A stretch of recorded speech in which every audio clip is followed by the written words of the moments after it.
Assalamualaikum warahmatullahi wabarakatuh. Kami di sini kelompok 4 akan menjelaskan tentang ejaan yang disempurnakan. Kami terdiri dari Adisa Pujiansanti, yaitu saya sendiri, Desi Minarti, Hilmiatus Saada, dan Susilowati.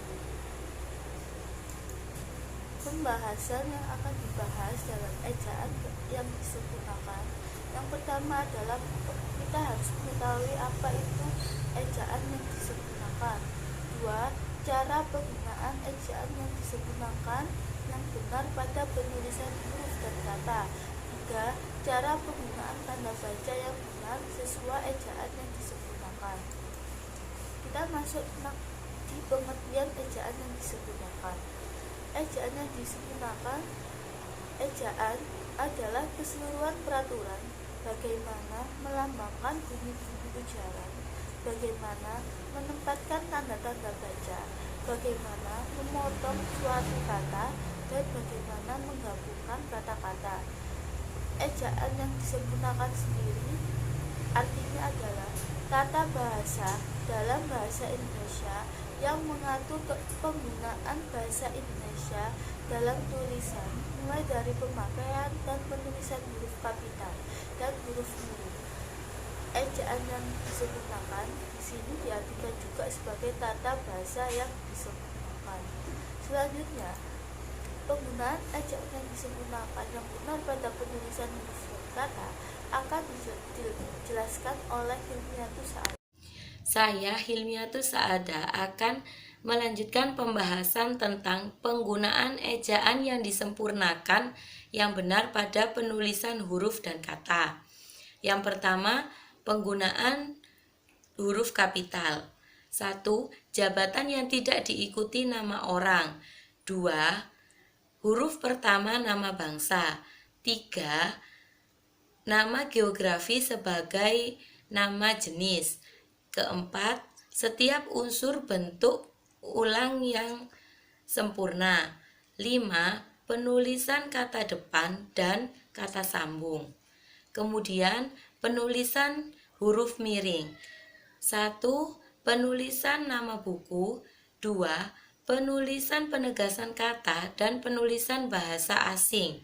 Yang ketiga, penulisan kata ilmiah.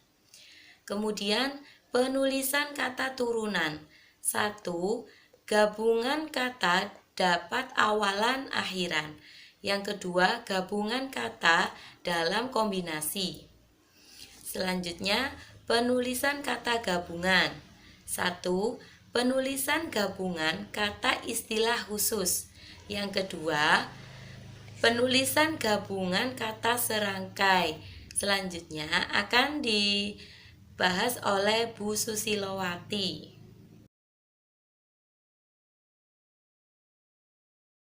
Saya Susilowati akan melanjutkan penjelasan dari Mbak Mia. Penggunaan tanda baca yang benar sesuai dengan ejaan yang disempurnakan. Yang pertama, tanda titik, yang dimana ada 3 kemungkinan. Tanda titik dipakai pada akhir kalimat, bukan pertanyaan atau seruan. Contoh, ayahku tinggal di Solo. Yang kedua, tanda titik dipakai pada akhir singkatan nama orang. Contohnya, A.S. Krama Wijaya.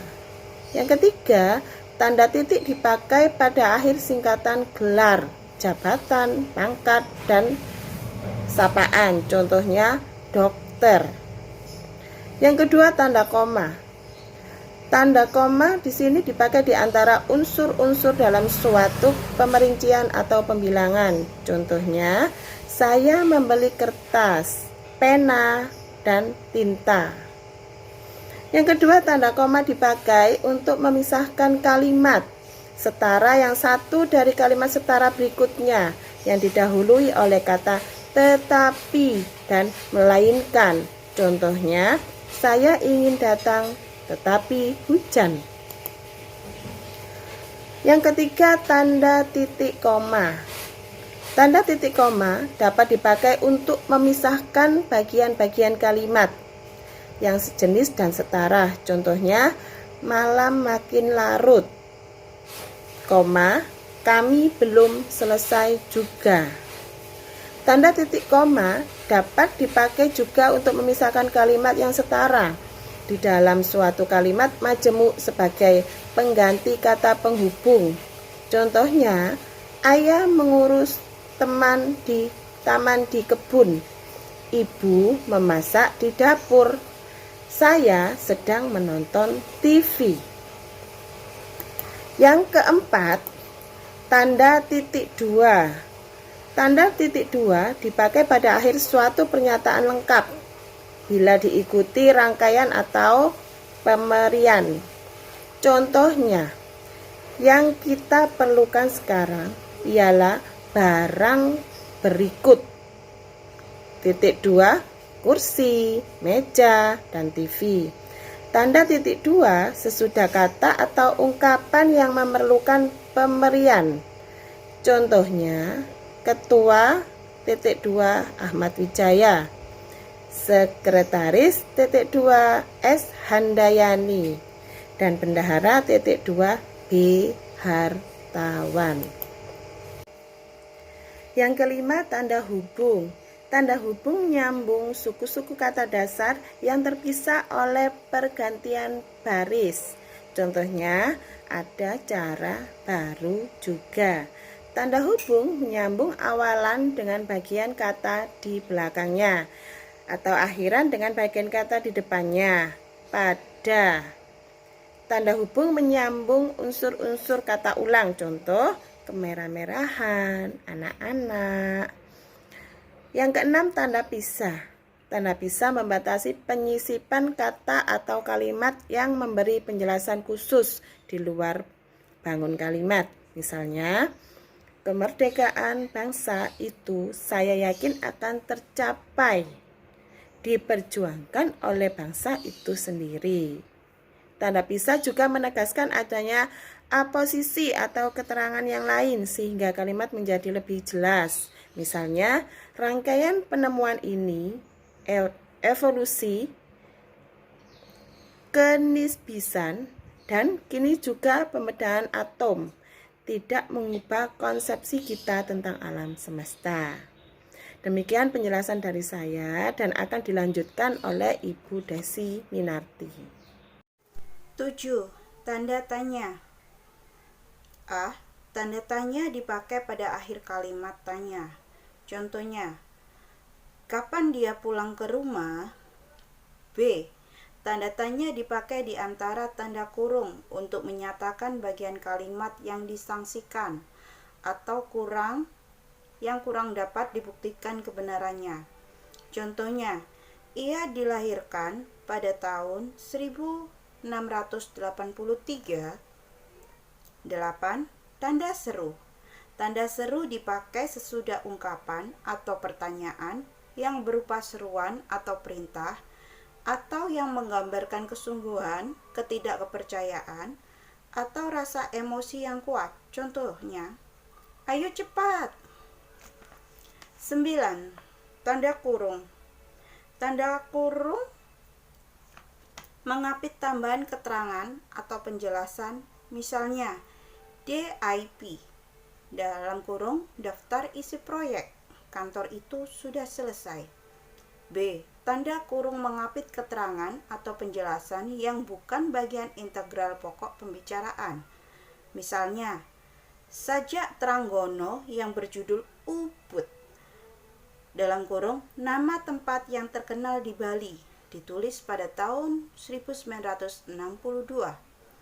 C.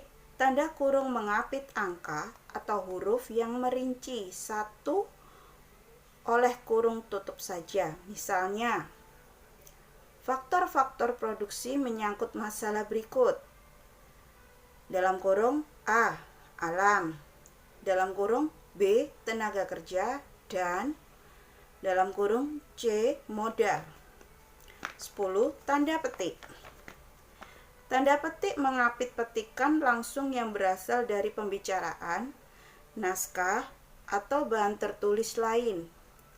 Kedua pasang tanda petik itu ditulis sama tinggi di sebelah atas baris. Misalnya, sudah siap? Tanya awal. Saya belum siap, seru Mira. Tunggu sebentar.